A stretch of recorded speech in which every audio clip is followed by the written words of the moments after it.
Je n'ai jamais oublié le son du marteau. Froid, définitif, comme le claquement d'un couvercle de cercueil. C'est ce jour-là que mon ex-femme a lancé un ricanement au tribunal, la main jointe à celle de son amant avocat sous la table.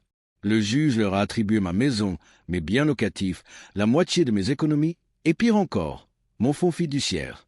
L'argent que mes parents m'avaient laissé. Mon filet de sécurité. Au lieu de cela, c'est devenu leur bouée de sauvetage, leur entreprise, leur avenir. Et moi, j'ai quitté le tribunal avec un carton de vêtements, 3 emplois à temps partiel, et le goût amer de la trahison sur la langue. J'ai rencontré Laura à 26 ans. Je la prenais pour la chaleur incarnée. Elle riait de tout son corps, la tête renversée en arrière, les yeux brillants, comme si j'étais le seul homme au monde. Quand je l'ai présentée à ma famille, elle a tout mis sous son aile, même mon oncle, celui qui avait l'argent, l'influence, le regard perçant. Nous construisions une vie, du moins c'est ce que je pensais. Dîner aux chandelles, voyage fenêtre ouverte, radio à fond. Au lit, on parlait d'avenir, ces conversations à voix basse où l'on ouvre son cœur et où l'on laisse la clé à quelqu'un d'autre. C'est pourquoi ça m'a fait si mal quand elle a remué le couteau. Au début, ce n'était que des broutilles, un nouveau parfum qui flottait encore dans l'appartement alors qu'elle jurait n'être allée nulle part. Des nuits blanches au bureau, des rires derrière les portes closes de la salle de bain, tandis que son téléphone brillait dans le noir. Puis, un soir, j'ai ramassé son manteau par terre. Un ticket de caisse est tombé, dîner pour 2, vin, dessert. Un restaurant que je ne pouvais plus me permettre, mais lui, l'avocat, si. Je n'ai pas explosé, je n'ai pas crié. J'ai plié le ticket, je l'ai remis dans son sac et je l'ai embrassé pour lui dire bonne nuit, comme si de rien n'était. Parce que quelque chose avait changé en moi. Je n'étais plus son mari. J'étais une ombre, observant, attendant. Lorsqu'elle a demandé le divorce, elle a fait en sorte que son amant, Michael, soit son avocat. Un conflit d'intérêts évident, mais l'argent et le charme contournent les règles comme l'honnêteté ne le peut jamais. Je suis restée assise, silencieuse, pendant qu'ils me présentaient comme une rêveuse sans responsabilité.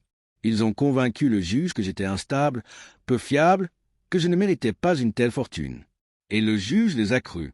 Ce jour-là, mon oncle a détourné le visage de moi.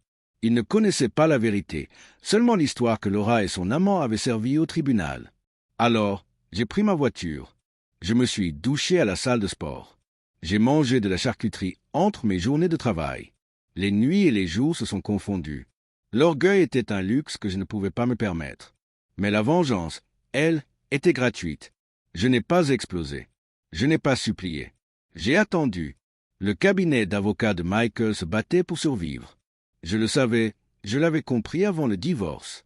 C'est pourquoi il se battait si farouchement pour mon fonds fiduciaire. Ce n'était pas seulement une question de cupidité. C'était leur survie. Laura était leur atout majeur, un mariage instrumentalisé. Mes moyens, leur oxygène. C'est là que j'ai compris.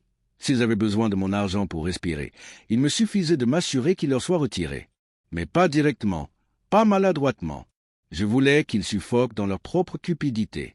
J'ai commencé par des informations, d'anciens contacts dans l'immobilier, des conversations informelles autour d'un café. J'ai appris que Michael investissait mes actifs dans des projets risqués pour maintenir son cabinet d'avocats à flot. L'immobilier via des sociétés écrans, des prêts à des taux d'intérêt exorbitants. Sur le papier, inattaquable à moins de savoir où chercher. J'ai passé des nuits dans ma voiture, penché sur des feuilles de calcul avec un vieil ordinateur portable, à relier des données, à cartographier les flux de trésorerie. Chaque piste menait à une faille dans les fondations. Le tournant est arrivé lorsque j'ai découvert. Michael avait utilisé une partie des actifs pour enregistrer une propriété au nom de Laura. Une violation flagrante des règles du fonds, illégale si cela était découvert. Je l'avais, mais je n'ai pas frappé tout de suite. Non, je voulais qu'ils grimpent plus haut, si haut que la chute leur briserait tous les os. Quand mon oncle a découvert un soir que je vivais dans la voiture, je suis resté silencieux. Il m'a repéré, derrière un entrepôt, un pain à la main, tandis que ses phares éclairaient la place. Il est sorti, son manteau lisse, le regard perçant.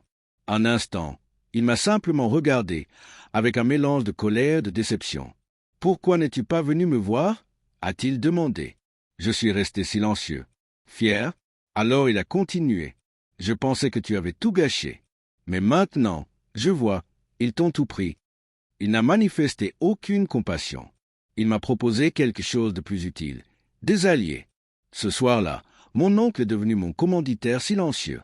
J'ai divulgué des documents, non pas à la presse trop chaotique, mais anonymement au barreau. Des preuves de détournement de fonds, de fraude. Des prêts au nom de Laura qu'elle ne pouvait expliquer. Les enquêtes prennent du temps, mais les rumeurs se propagent vite.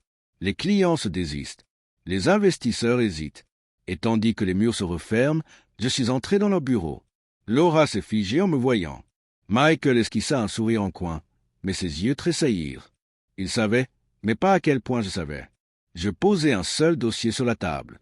Des copies de tout. Leurs péchés, reliés en papier. Tu as bâti ton empire avec mon sang, dis-je calmement. Et maintenant, ils s'écroulent. Quand ils frapperont, pense à ce moment.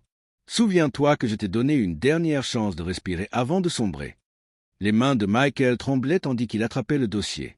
Laura murmura mon nom comme une prière ou comme une malédiction. Je partis avant qu'il puisse répondre. Tout se déroula à une vitesse vertigineuse. Accusations de fraude, audience de retrait de permis, saisies immobilières. Leur visage dans le journal, pas radieux, mais pâle, brisé. Laura m'appela une fois. Je laissai sonner jusqu'à ce que ça s'arrête. Michael ne m'appela jamais. Par fierté, sans doute. La même fierté qui l'avait aveuglé sur le couteau que j'avais passé des années à aiguiser. Je retournai dans un petit appartement. Rien de grand, sinon le mien. Mon oncle a recréé le fonds, cette fois avec des garanties, gérées conjointement par nous deux. Non pas par méfiance, mais par respect pour la façon dont j'avais surmonté la tempête.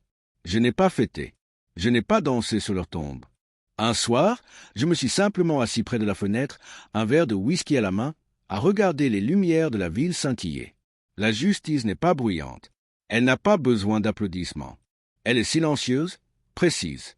Un couteau entre les côtes, légèrement tordu. Il pensait m'avoir enterré au tribunal.